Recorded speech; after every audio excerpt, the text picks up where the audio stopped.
Hi, this is Ray Lehman again. This is again a question about my reloader. It's been the question from the very beginning.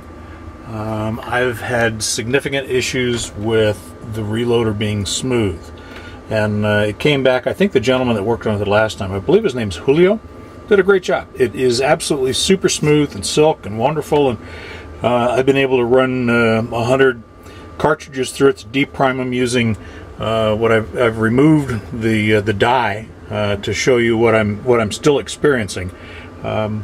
Here's the problem that I'm having, and it's the problem that I've had since day one, and I really don't feel like it's been solved yet. So maybe you guys can take a look at this and help me figure out what it is I'm doing wrong.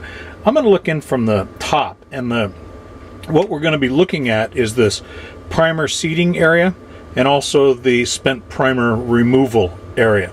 So let's go through the top, and I'm going to pull down on the handle a couple of times just to show you that the primer seating area is timed correctly. You'll see that it centers up pretty darn close.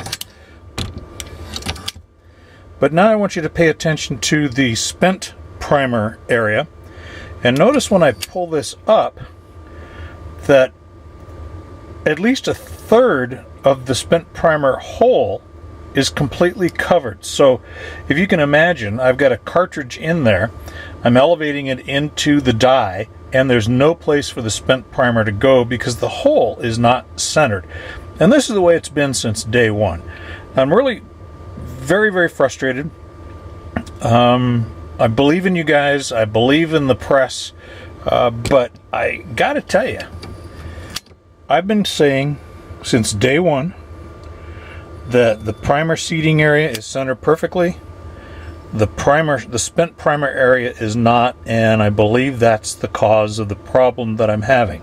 So if you folks could get together and please help me figure it out, or send me a new press, or refund me billions and I don't want a refund, I want your press. Please help me figure out why it is that the primer seating area is centered perfectly, timed perfectly. You'll notice when I wiggle this that nothing happens. The shell plate is nice and solid and timed beautifully. But when I pull down on the handle to get into the position where a primer would be ejected, there's no place for it to go. A third of the hole is covered up. It just can't be right. Now, I don't know if it's because the shell plate is built incorrectly or if this entire plate was drilled incorrectly. I don't know. But something just doesn't seem correct. Please help me with this. Thank you.